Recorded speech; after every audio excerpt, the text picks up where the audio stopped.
guys, today I'm going to share with you my diabetic cranberry sauce. I hope you enjoy the following video and enjoy.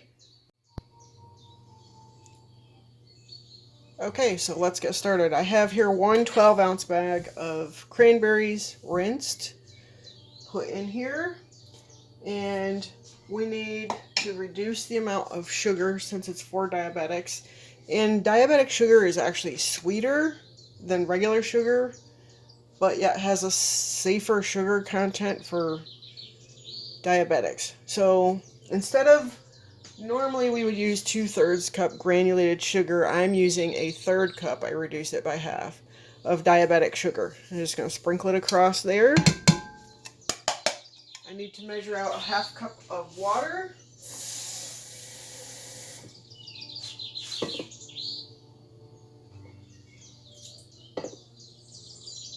It's also better to start with less. You can always add more sugar if you find it's not sweet enough for you. So I invented this recipe on my own. I just took basically my regular recipe and changed the ingredients. For example, orange juice. We need a 1/2 cup of orange juice. Now orange juice itself has a lot of sugar. I think it's like 37 grams or something like that. Where if you use fresh squeezed orange, you get 7 grams of sugar per 8 ounces. So I have here a 1/2 cup of fresh squeezed orange juice, which is basically an orange and a half. In addition, we need a 1/4 teaspoon of ground cinnamon.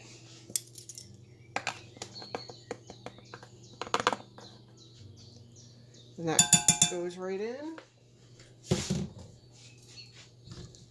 And we need 1/8 of a teaspoon of salt. I'm going to measure that over here in case I overspill.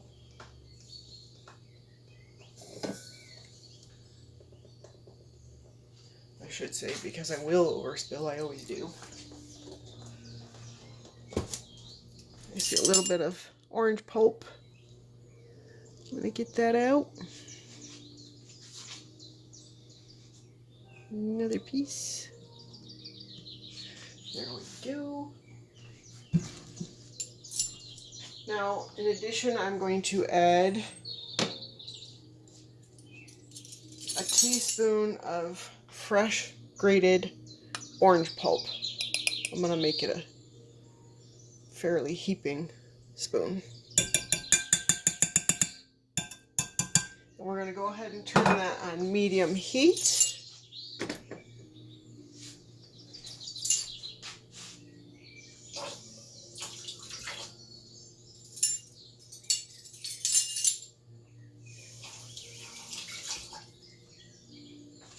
I'm just cleaning out my measuring spoon because I need it for one other. Now, part of what makes cranberry salad, cranberry relish, whatever you prefer to call it, cranberry sauce, it's all the same thing. Part of what makes it gel up is the sugar, granulated sugar.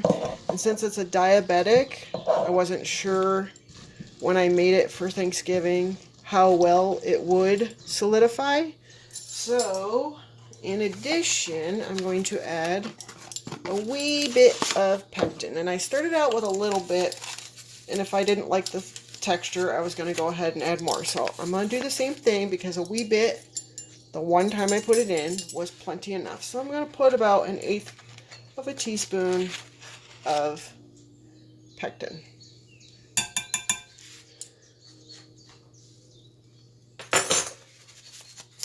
And we're just going to continue stirring that over medium heat.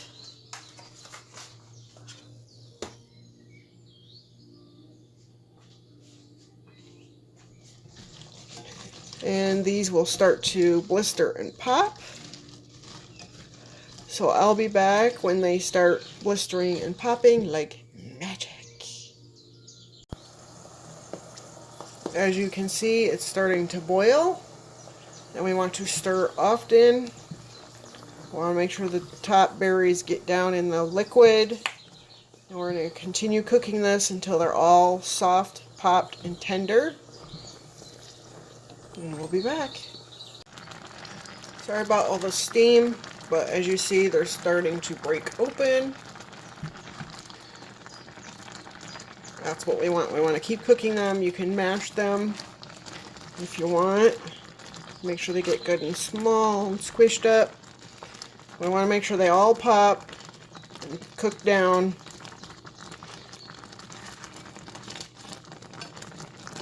Let me back up. Maybe it won't get so much steam.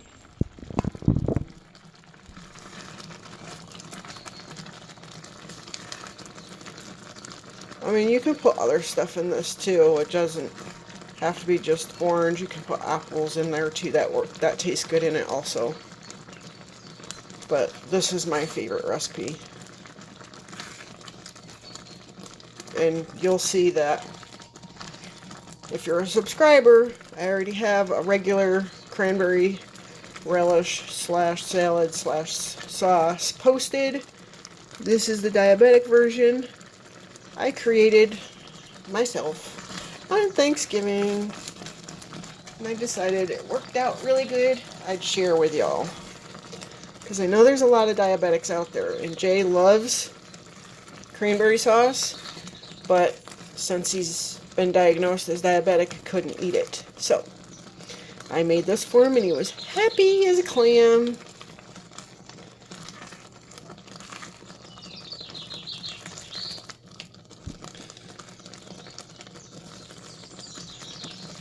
Just going to continue cooking this, making sure they're all smashed down.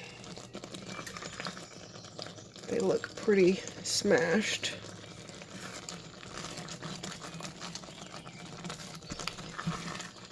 Looking for any big chunks that might be in here. Also, as it cools off in the refrigerator, it will set up and thicken. Okay, that's all finished cooking. Be right back. I gotta get a hot pad. This is our completed diabetic cranberry sauce. I hope you've enjoyed the recipe. Please let me know what you think. Like and subscribe. Have a great day and a tasty one.